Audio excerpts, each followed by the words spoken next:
hello, hello. Good to see you. Good to see you. Fairy dust for you, for me, and for Amelie, and there's some more. Okay, I want to talk about drag. I want to quote the enlightened master, RuPaul. RuPaul teaches us in his wise words, or her wise words, we're all born naked and the rest is drag. So I think we're quick to judge people for how they show up in the world. And I think it's super duper easy to judge people for how they show up, you know, the whole, I think we're in a bind. I think we can't win. I think, but I think RuPaul has given us a pathway of how we win. And so one time I was in graduate school for counseling. One of the cool things that they do is they make us, in order to learn the skills in counseling, they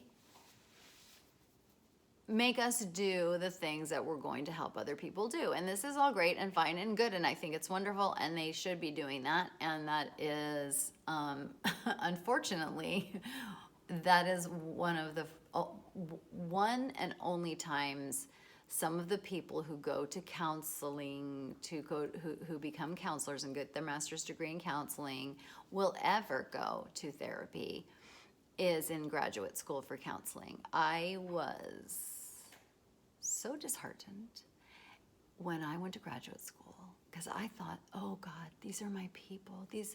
Thank God, I can't wait to get there and I waited.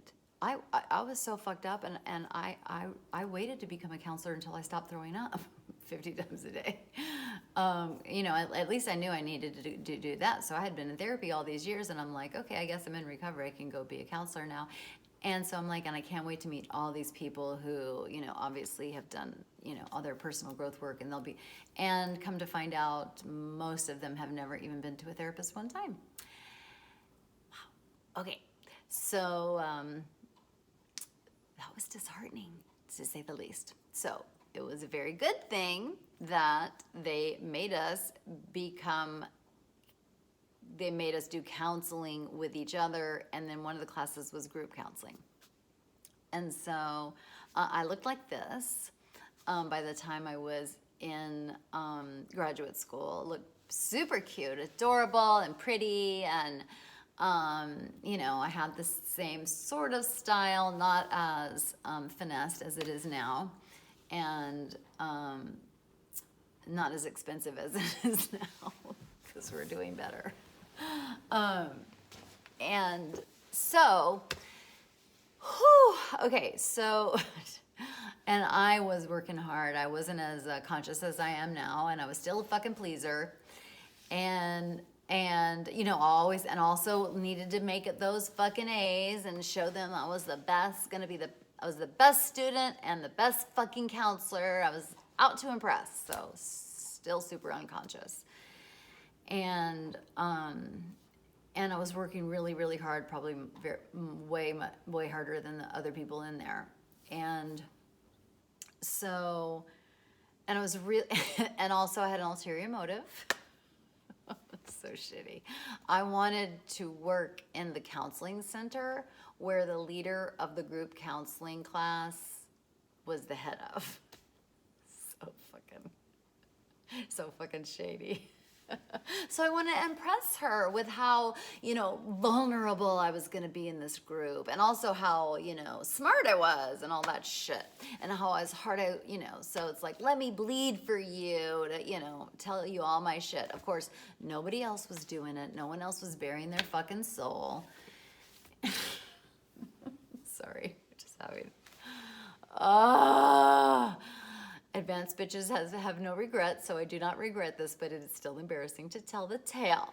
Okay, so I thought it was doing great this whole time. So anyway, you do group counseling. You show up. You take a didactic class where she teaches you, and then you go to this group counseling class where you sit in with your fucking classmates and you talk about your personal shit, and then you engage with each other, and then the leader is doing her shit or what. I don't, I dissociated through most of it, so I don't have a lot of memories of what actually happened in there, except for the last day, because you always remember this kind of shit. So there was one girl in there that was pretty, she never shared anything about herself, and she was like, blah, blah, blah. And then, then there's me just spilling out. I mean, again, I wasn't inappropriate, and I was in therapy, so I wasn't like really sharing my like deep, and I wasn't oversharing or anything like that, but I was, going for it. I was being real and all that. Anyway, so I was shocked when the leader said to me something like, she said that she was hoping that person and also me wouldn't have to keep up their image. What? What the fuck did she just say? An image? What the fuck is she talking about, an image? Okay, I could not get to my car fast enough. I mean, this was the last day, so she said it right before we left, the last 5 minutes of the last day. For one, I was like, oh, clearly I'm not gonna get that job. I'm not gonna get that internship. Turned out I got the dream internship that I really, really wanted. And so magical, wonderful things happened. Anyway, I couldn't get to the car fast enough. I called my therapist from the fucking car. She said, I have an image, do I have an image? That's me just being dramatic. Oh, do I have an image? I thought it was being real. Blah, blah, blah, blah, blah, blah. And then I called my best friend. Blah, blah, blah, yeah, I don't have an image. Blah, blah, blah, blah, blah. Oh, husband. Blah, blah, blah, blah, image. Oh, I know. I thought it was real. Okay. So, and frankly, turns out I do have an image. I have shit that I like. I have cute fucking shoes. I have cute fucking jeans, cute fucking purse. Cute. I do fucking have an image. But guess who else has a fucking image? That fucking leader in her fucking Birkenstocks every week. Yeah, I have cute fucking shoes. I'm sure she thought her shoes were fucking cute too, fucking Birkenstocks. And you know who else has an image? Every fucking other else person in there. I was too naive or stupid or unconscious to know that information at the time. And also, you know what else? Just FYI. You know you're not supposed to do? You're not supposed to tell somebody something shattering to their fucking psyche the last day of a fucking group class. Yeah, I found that out. Good counselors don't fucking do that. And you don't say it like 5 minutes before the end of the group. You say it at the beginning or the middle of the group, so the fucking wounded bitch has time to process with you. I think she might have had issues with me. And I'm not saying I'm not fucked up, but bitch, I'm in there to learn good group counseling skills, and you did not teach them to me, either in class or in that fucking group.